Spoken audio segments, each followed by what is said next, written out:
Hi everyone, third BCom స్టూడెంట్స్కి ratio analysis అనే chapter చూస్తున్నామండి. అందులో ఆల్రెడీ ప్రీవియస్ కొన్ని ప్రాబ్లమ్స్ కంప్లీట్ చేసాం. ఈరోజు ప్రాబ్లం ఆల్రెడీ మీకు గ్రూప్లో షేర్ చేశాను. ఈరోజు ప్రాబ్లం ఏంటంటే Sangeeta private limited Sangeeta private limited అనే ఒక కంపెనీ ఇచ్చాడు. దానికి సంబంధించిన బ్యాలెన్స్ షీట్ ఇచ్చాడండి. అండ్ సంగీత ప్రైవేట్ లిమిటెడ్కి సంబంధించి సాల్వెన్సీ రేషియోస్ క్యాలిక్యులేట్ చేయమంటున్నాడండి. సాల్వెన్సీ రేషియోస్ అంటే సార్ మీరు చెప్పలేదు సార్ సాల్వెన్సీ రేషియోస్ అని ఎక్కడనే వాటికి సంబంధించిన రేషియోస్ కానీ ఫార్ములాస్ కానీ చెప్పలేదు సార్ అనొద్దు. ఎందుకంటే నేను ఆల్రెడీ చెప్పానండి, solvency ratios is also known as leverage ratios or capital structure ratios. And మనకి ఇక్కడ సాల్వెన్సీ రేషియోస్ క్యాలిక్యులేట్ చేయమన్నాడు కాబట్టి leverage ratios, solvency ratios, capital ratios మూడు ఒకటేనండి. సో మనం ఇప్పుడు ఏం క్యాలిక్యులేట్ చేయాలి? Leverage ratios. అందులో ఫస్ట్ ఏంటండి debt equity ratio. Equity ratio solvency రేషియోలోని లేదా లెవరేజ్ రేషియోస్లోని ఫస్ట్ ఫార్ములా ఏంటండి? Debt equity ratio. అందులో ఫార్ములా ఏంటండి? Long term liabilities divided by shareholders funds. shareholders funds అండి. ఇదండి ఫార్ములా వచ్చేసి.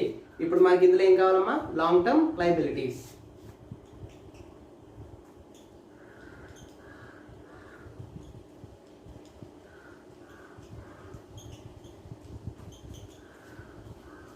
లాంగ్ టర్మ్ లయబిలిటీస్ అండి. లాంగ్ టర్మ్ లయబిలిటీస్లో చూడండి అమ్మా, ఏమన్నదో బ్యాలెన్స్ షీట్లో డివైడ్ చేయండి ఒకసారి. అందులో అసెట్స్ ఏంటి, కరెంట్ అసెట్స్ ఏంటి, ఫిక్స్డ్ అసెట్స్ ఏంటి, లయబిలిటీస్ ఏవి, కరెంట్ లయబిలిటీస్ ఏవి, ఫిక్స్డ్ లయబిలిటీస్ ఏవి అన్నీ డివైడ్ చేయండి అమ్మా. అందులో లాంగ్ టర్మ్ లయబిలిటీ వచ్చేసి ఒకటే ఉందండి, అది 12% డిబెంచర్స్. ఎంతండి అమౌంట్ వచ్చేసి? 2,50,000. చూడమ్మా, ఫాలో అవ్వాలి అండ్ నోట్ చేసుకోండి. నోట్ చేసుకున్నారా లేదా? ఇంకా నోట్ చేసుకుని అప్పుడు ఫాలో అవ్వండి అమ్మ video please. Next share holder funds అండి.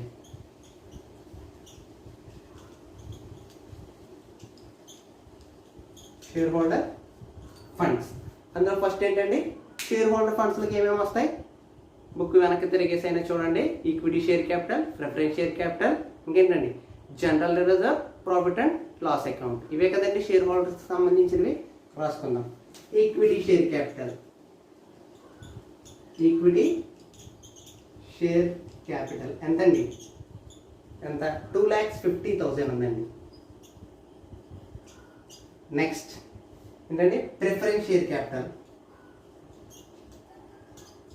ప్రిఫరెన్స్ షేర్ క్యాపిటల్ ఎంతండి? ప్రిఫరెన్స్ షేర్ క్యాపిటల్ వచ్చేసి 5 lakhs.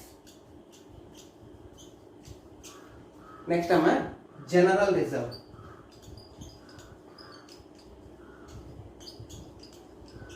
జనరల్ రిజర్వ్ ఎంతండి? 50,000. చూడండి అమ్మా, అన్ని బ్యాలెన్స్ షీట్లో ఉన్న ఐటమ్సే అవి నేను రాస్తున్నాను, కొత్తగా ఏమీ రాయట్లేదండి. Next profit and loss account. P&L account అంటే ప్రాఫిట్ అండ్ లాస్ అకౌంట్ అంటే కదండి, దానికి సంబంధించి 2 lakhs అమ్మా. టోటల్ చేయండి. టోటల్ చేస్తే 2,50,000 plus 2,50,000 5 lakhs, 5 lakhs plus 5 lakhs 10 lakhs. చూడమ్మా ఒకసారి. సారీ, ఇది కాదు, ఇది మనకు సంబంధం. 2,50,000 5 lakhs 2,50,000 కలిపితే మొత్తం 10 lakhs అండి. అంతే కదమ్మా. ఇప్పుడు ఫార్ములాలో ఏం చేయాలి? సబ్స్టిట్యూట్ చేయాలి. చూడండి, లాంగ్ టర్మ్ లయబిలిటీస్లో ఏం పెట్టుకోవాలి? ఎంత పెట్టాలండి? 2,50,000. 2,50,000. ఇక్కడండి షేర్ హోల్డర్ ఫండ్స్లో 10 lakhs. షేర్ హోల్డర్ ఫండ్స్లో 10 lakhs అండి. సో ఆన్సర్ ఎంతండి? క్యాల్కులేట్ చేయండి. 2,50,000 divided by 10 lakhs is equal to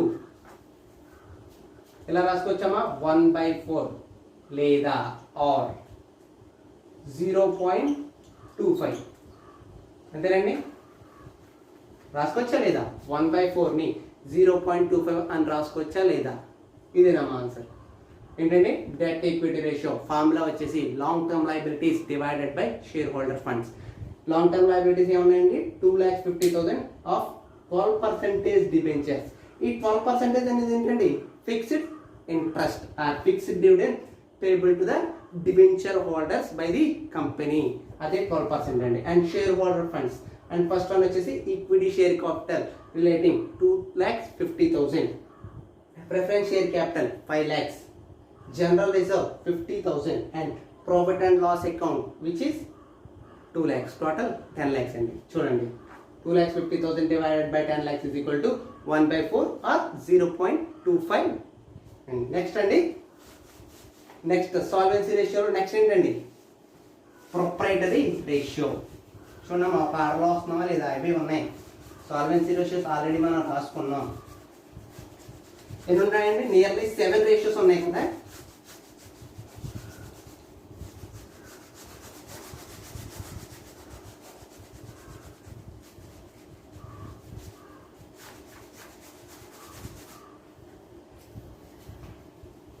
next ratio ఏంటండి? Proprietary ratio. ఫార్ములా వచ్చేసి ఒకసారి ఈ లోపల నేను చెరిపే లోపల ఒకసారి వెనక్కి తిరిగి చూడమ్మా. Proprietary ratio net worth divided by total assets. అదేనామా ఫార్ములా? ఇంకేమైనా చెప్పానా? Net worth divided by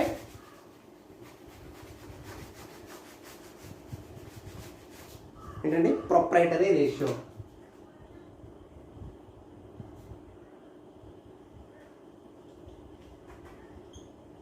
proprietary ratio. అమ్మ ఒక్క నిమిషం అమ్మా.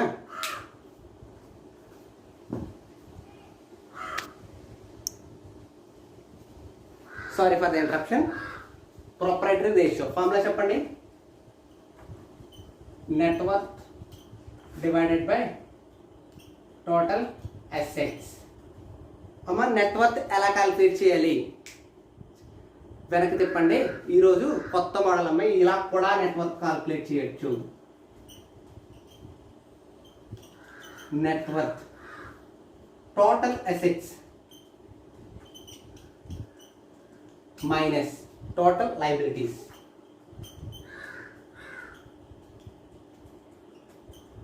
టోటల్ లయబిలిటీస్ నెట్ వర్త్ ఇదేనండి. Total assets minus total liabilities is also known as net worth. అంతే కదండి. సో టోటల్ అసెట్స్ ఎంత అండి? 4,50,000 మైనస్ టోటల్ లయబిలిటీస్ ఎంత అండి? 4,50,000 అండ్ ఆ 10 lakhs ఆల్రెడీ మనం net worth is also known as share holders funds అని చెప్పామా లేదా? ఒకసారి గుర్తు తెచ్చుకోండి, లేదంటే ప్రీవియస్ వీడియోలు తీసి చూడండి. Net worth is also known as share holders funds. And ఇంకా వచ్చింది ఏంటండి? ఇందాక షేర్ హోల్డర్ ఫండ్స్ ఎంత? 10 lakhs. అండ్ ఇప్పుడు కూడా ఆ 10 lakhs. ఓకేనమ్మా. టోటల్ అసెట్స్ మనం ఏమైనా కొత్తగా క్యాలిక్యులేట్ చేయాలండి? ఆల్రెడీ బ్యాలెన్స్ షీట్లోని అసెట్స్ సైడ్ టోటల్ని టోటల్ అసెట్స్ అంటారు. సో టోటల్ అసెట్స్ ఎంతండి? 14,50,000. అవునా కదమ్మా? సరే చూడండి. సో మళ్ళీ ఏం చేయాలి? ఫార్ములాలో సబ్స్టిట్యూట్ చేస్తే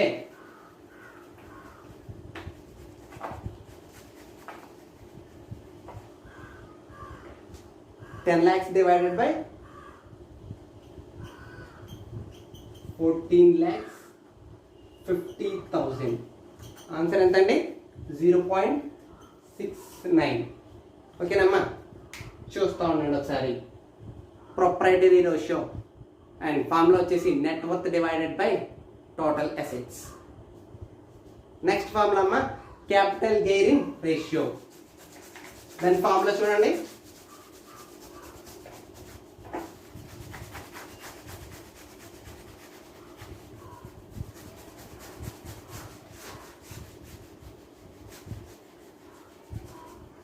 ఏంటండి నెక్స్ట్ ఫార్ములా ఏంటి? Capital gearing ratio.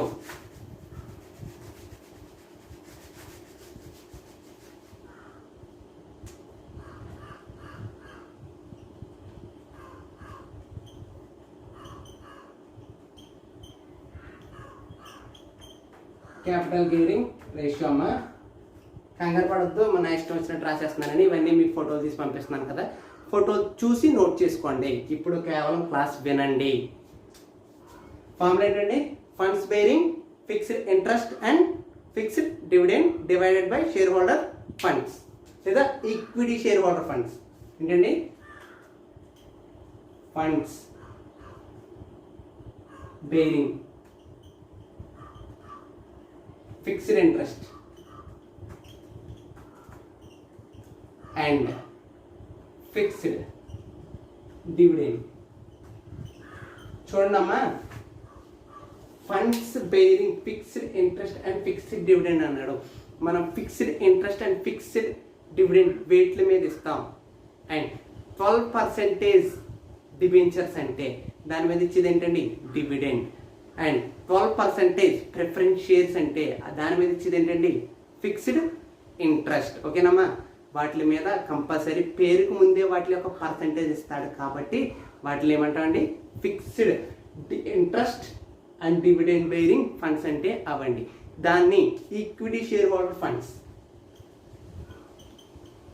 Equity share holders funds.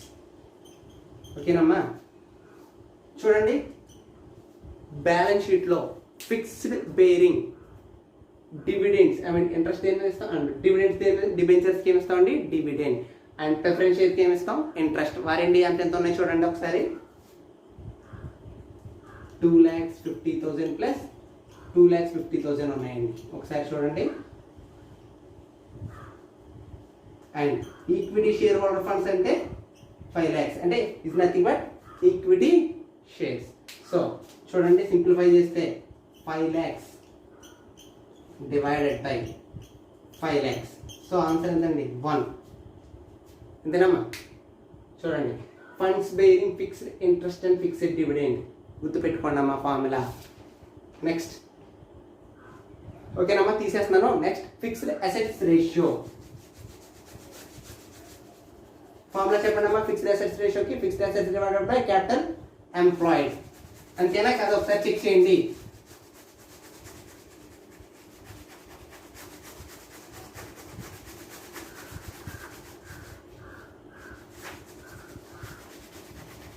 Fixed assets ratio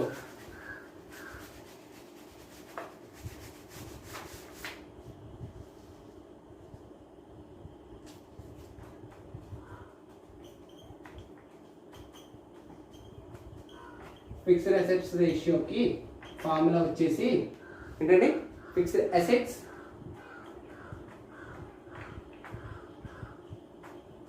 divided by capital employed.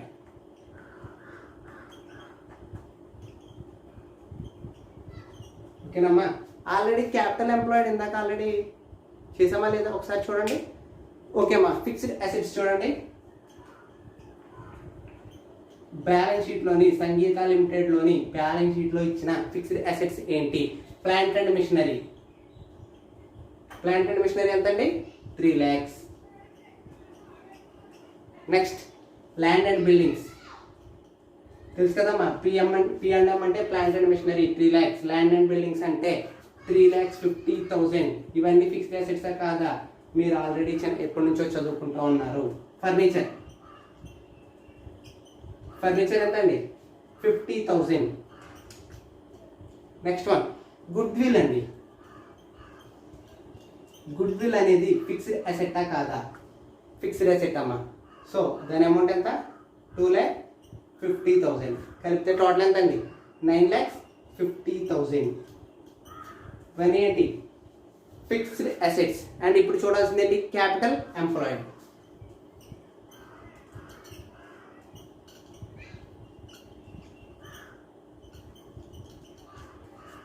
Capital employed చూడండి, share holders share holder funds plus long term funds. ఏంటండి? Share holders funds plus long term funds is equal to capital employed. Share holders funds ఎంతండి? Already ఇందాక calculate చేసాం. Total share holder funds 10 lakhs. First ఫార్ములాలో చేసామా లేదా? And long term funds అంటే long term loans ఎంత అండి 2,50,000. ఈ రెండు కలిపితే 12,50,000 అండి. అండ్ ఇప్పుడు ఫార్ములాలు చూడండి, 9,50,000 divided by 12,50,000.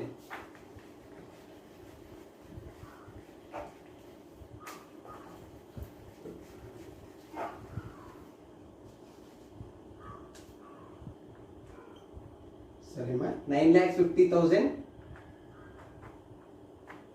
Divided by 12,50,000 is equal to ఎంతండి 0.76. ఓకేనమ్మా, ఇక్కడతో ఈ ప్రాబ్లం అయిపోయింది. షాక్ అవ్వకండి, ఎందుకంటే ఆల్రెడీ 7 రేషియోస్ చెప్పానమ్మా. ఇందులో సాల్వెన్సీ రేషియోలో 7 రేషియోస్ చెప్పాను, కానీ ఇక్కడ ఎన్ని కాల్కులేట్ చేసాం? ఓన్లీ 4 చేసాం. ఎందుకు?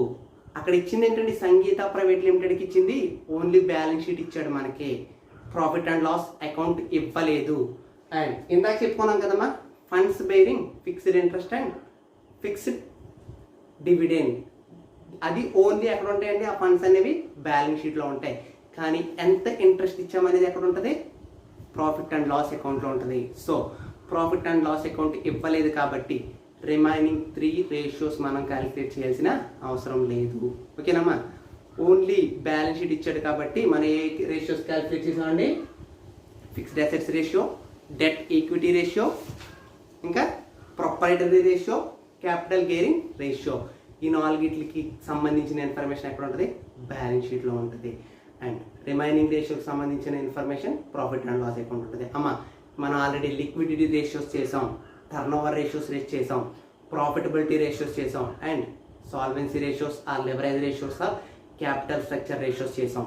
అండ్ 4 టైప్ ఆఫ్ రేషియోస్కి మనం ఆల్రెడీ ఇక్కడ క్యాలిక్యులేట్ చేసాం. సో ఈరోజు నుంచి ఇది చాప్టర్ ఫుల్ స్టాప్ పెడుతున్నానమ్మా, స్టాప్ చేస్తున్నాను.